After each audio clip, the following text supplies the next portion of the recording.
Di malam pertama mereka di rumah tua itu, Dina mendengar suara langkah kaki dari arah ruang bawah tanah. Ia baru saja akan terlelap ketika suara itu terdengar, pelan namun jelas. Dina sempat berpikir kalau itu hanyalah suara kayu tua yang berderit. Tetapi semakin lama, suara itu semakin terdengar seperti langkah kaki yang nyata.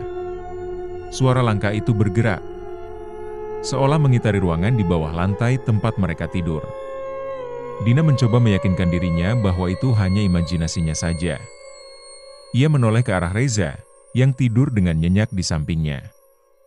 Mungkin, pikir Dina, ini hanya suara hewan atau mungkin suara angin yang lewat dari celah-celah kayu di rumah tua ini. Namun, suara itu semakin terdengar jelas. Dan kali ini terdengar seperti langkah yang beriringan dengan suara ketukan pelan di dinding. Merasakan hal yang semakin aneh, Dina bangkit dari tempat tidur dan berjalan menuju tangga ruang bawah tanah. Ketika ia mendekat, suara itu berhenti mendadak, menyisakan keheningan yang mencekam. Dina pun memutuskan untuk tidak melanjutkan dan kembali ke kamar. Dengan hati yang masih berdebar kencang.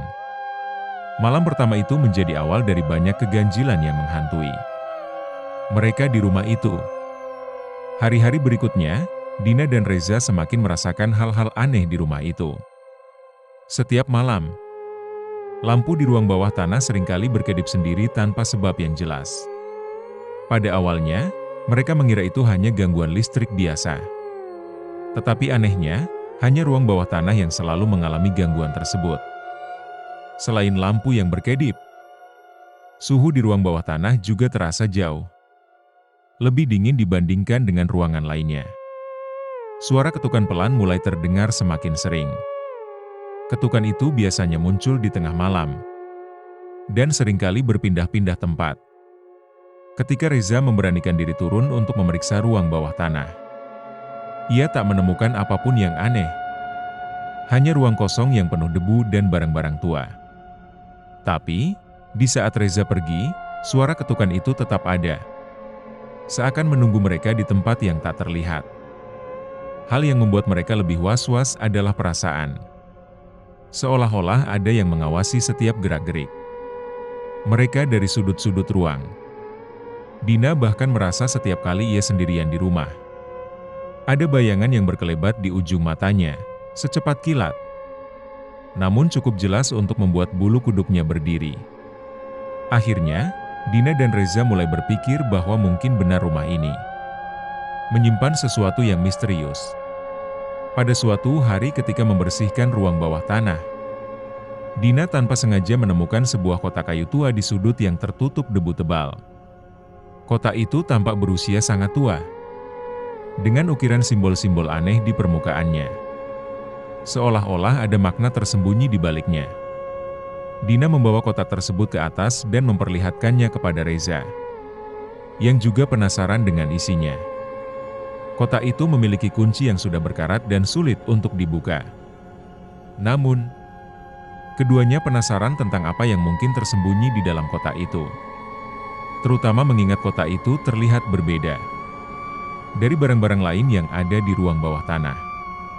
Saat mereka mendekati kotak itu, aroma anyir seperti darah mulai tercium, membuat mereka saling pandang dengan rasa curiga dan ketakutan.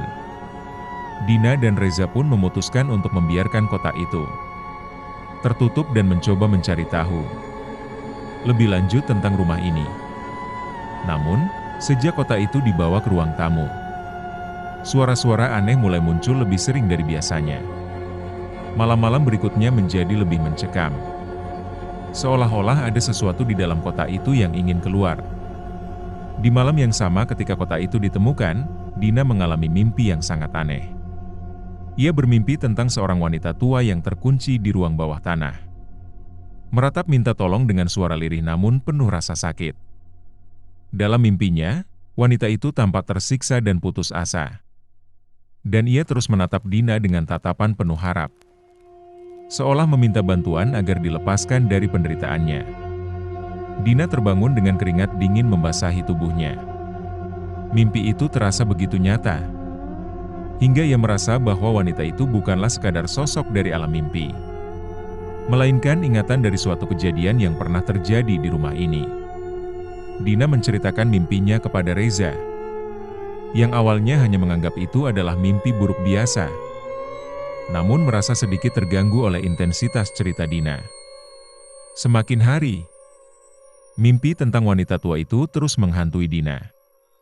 Mimpi tersebut semakin jelas, seolah-olah membawanya menyaksikan kisah hidup wanita itu dalam potongan-potongan ingatan.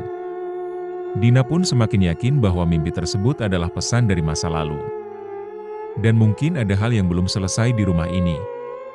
Sesuatu yang berkaitan dengan kotak kayu yang mereka temukan. Suara ketukan dari ruang bawah tanah semakin intens setiap malam. Kali ini suara itu lebih keras. Dan terkadang terdengar seperti ada sesuatu yang berusaha memecahkan lantai kayu dari dalam. Dina dan Reza tidak bisa lagi mengabaikannya. Mereka memutuskan untuk bersama-sama turun dan memeriksa langsung ke ruang bawah tanah. Dengan perasaan was-was, mereka membuka pintu ruang bawah tanah dan melangkah perlahan ke dalam. Begitu mereka turun, suara ketukan tiba-tiba berhenti, meninggalkan keheningan yang mencekam. Namun, di dinding, mereka melihat bayangan bergerak sendiri. Seolah-olah ada sesuatu yang tak kasat mata yang tengah mengamati mereka. Bayangan itu bergerak di dinding dengan perlahan, berpindah dari satu sudut ke sudut lain, hingga akhirnya menghilang. Dina merasa ketakutan luar biasa. Tapi Reza mencoba tetap tenang meski jelas-jelas merasakan keanehan yang sama. Mereka segera meninggalkan ruang bawah tanah dengan perasaan tidak nyaman yang semakin kuat. Setiap malam, bisikan pelan mulai terdengar dari arah kotak kayu itu. Seolah-olah ada seseorang di dalamnya yang tengah mencoba berkomunikasi. Dina dan Reza awalnya mengira suara itu hanya ilusi dari rasa takut mereka.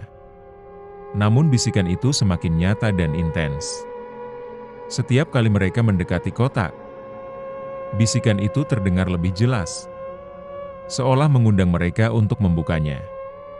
Reza yang semakin penasaran, berusaha untuk membuka kotak itu. Namun kuncinya masih terlalu berkarat dan sulit untuk dibuka. Sementara itu, Dina mulai merasakan hawa dingin yang semakin menusuk ketika ia berada di dekat kotak tersebut. Meskipun begitu, ada rasa ingin tahu yang kuat untuk mengetahui apa yang tersembunyi di dalam kotak itu. Pada akhirnya, mereka memutuskan untuk tidak mencoba membuka kotak itu lagi. Mereka berharap dengan tidak mengganggu kotak itu, gangguan-gangguan aneh akan berhenti. Namun, yang terjadi justru sebaliknya. Keanehan semakin sering terjadi, membuat keduanya mulai menyadari bahwa ada sesuatu yang benar-benar mengerikan di dalam rumah itu. Setiap tengah malam, Dina mulai mendengar suara tangisan pelan, yang terdengar seperti berasal dari dalam rumah. Tetapi tidak ada siapapun selain dirinya dan Reza. Suara itu sangat lirih namun menyayat, seolah berasal dari jiwa yang terjebak dalam penderitaan.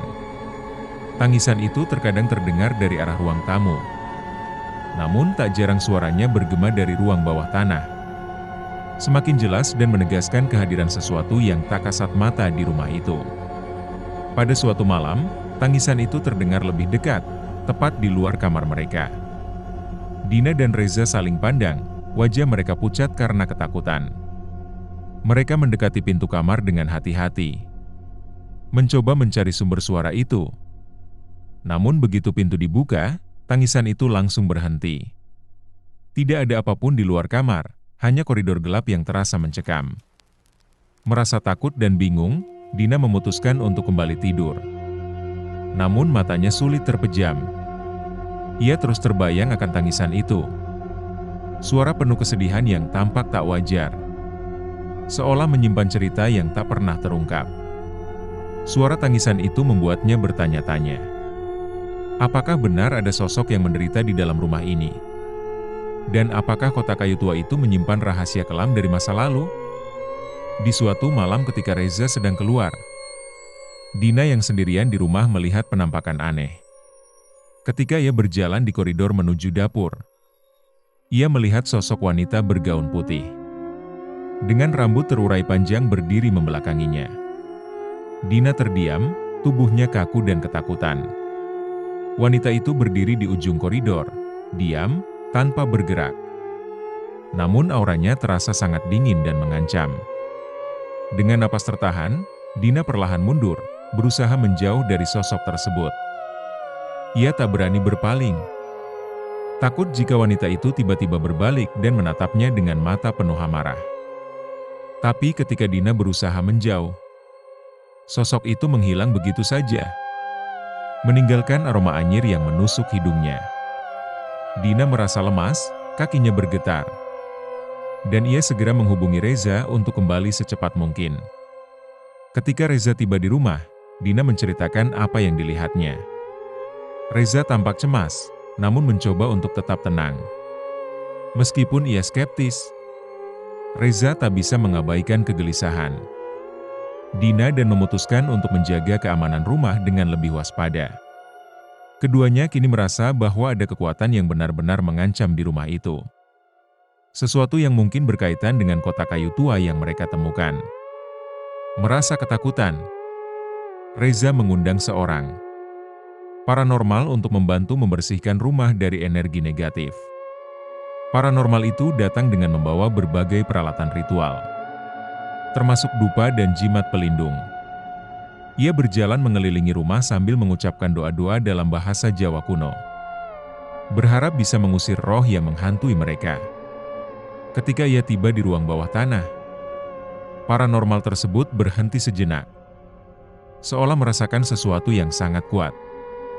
Paranormal itu kemudian mendekati kotak kayu tua yang ditemukan oleh Dina. Ia menatap kotak itu dengan tatapan serius, lalu memperingatkan bahwa kotak tersebut mengandung energi yang sangat kuat, sesuatu yang tidak mudah diusir. Ia menyarankan agar kotak itu dikubur jauh dari rumah, di tempat yang tidak akan diganggu lagi oleh manusia. Namun, saat mencoba mengangkat kotak itu, paranormal tersebut tiba-tiba jatuh dan mengalami kejang-kejang. Dina dan Reza terkejut dan segera menolongnya. Setelah sadar, paranormal tersebut berkata dengan suara bergetar, "Ada sesuatu yang terikat dengan kotak ini. Mereka tidak ingin kita mengganggu." Ritual pembersihan yang diharapkan bisa menyelesaikan masalah justru meninggalkan mereka dalam ketakutan yang semakin besar. Sepertinya, kehadiran di dalam kota itu lebih kuat dari yang mereka duga. Pada malam purnama, teror di rumah itu mencapai puncaknya. Suara ketukan, langkah kaki, dan bisikan semakin keras terdengar di seluruh penjuru rumah. Dina dan Reza merasa dikepung oleh kehadiran yang tak terlihat, dan mereka tak bisa melarikan diri. Ruangan di rumah itu terasa semakin dingin. Bahkan napas mereka pun terlihat seperti kabut putih di udara. Lampu-lampu rumah mulai padam satu persatu, meninggalkan mereka dalam kegelapan yang mencekam. Dalam ketakutan, Dina melihat sosok wanita yang ia lihat sebelumnya. Wanita itu kini berdiri di tengah ruang tamu, memegang kotak kayu di tangannya. Wajahnya penuh amarah dan tatapannya kosong. Suara tangisan yang terdengar di tengah malam kini bergema lebih keras, memenuhi seluruh rumah dengan jeritan penuh penderitaan. Dina tak sanggup lagi bergerak, tubuhnya terasa kaku. Sementara Reza berusaha melindunginya. Meskipun ketakutan mereka sudah tak tertahankan. Di tengah kengerian itu, suara perempuan tersebut berbisik dengan suara yang penuh amarah. "Ini bukan tempat kalian. Pergi, sebelum kalian menjadi bagian dari kutukan ini."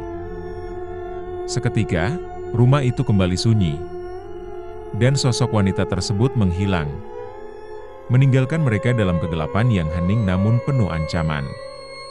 Dina dan Reza akhirnya memutuskan untuk meninggalkan rumah itu, sadar bahwa rahasia dalam kota itu bukanlah untuk diungkap, melainkan untuk dibiarkan tersembunyi selama-lamanya. Setelah kejadian terakhir, Dina dan Reza memutuskan untuk meninggalkan rumah itu. Mereka pindah sementara ke rumah saudara, jauh dari segala teror yang telah mereka alami. Namun, ketakutan dan trauma masih menyelimuti. Terutama bagi Dina yang terus dihantui mimpi buruk tentang sosok wanita itu dan kota kayu tua. Mereka mengira semuanya telah berakhir begitu saja, hingga suatu malam, Dina mendapati sebuah paket yang tertinggal di depan pintu rumah baru mereka. Dina memanggil Reza, merasa ketakutan dan curiga.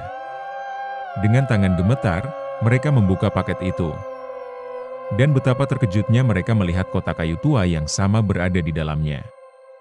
Kota itu kembali pada mereka, meskipun telah ditinggalkan di rumah lama yang sudah lama mereka jauhi. Aroma melati yang khas langsung tercium, membawa kembali semua kenangan buruk di rumah tua itu. Reza segera menelepon paranormal yang dulu pernah mereka undang, berharap dia bisa membantu memecahkan misteri kota itu sekali lagi. Namun, ketika paranormal tersebut tiba, dia justru menyampaikan sebuah rahasia mengejutkan. Kota ini bukan sekadar terikat dengan rumah itu, katanya dengan nada pelan. Namun, dengan kalian. Sosok yang mengikutimu adalah leluhurmu sendiri yang tidak pernah kalian ketahui. Dina terdiam, merasa tubuhnya semakin dingin. Ternyata, nenek moyangnya sendiri yang menempatkan kutukan dalam kota kayu tersebut, untuk menjaga rahasia keluarga mereka dari zaman kolonial yang penuh kelam. Kalian bukan yang pertama. Setiap keturunan keluarga harus menghadapi ini dan menerima bahwa takdir mereka terikat dengan kota ini. Lanjut paranormal tersebut. Dina kini sadar bahwa ia tak bisa lepas dari kutukan ini. Dengan mata berkaca-kaca, ia menggenggam tangan Reza, menyadari bahwa kehidupan mereka akan selalu terikat dengan arwah leluhurnya yang terus menuntut kehadirannya.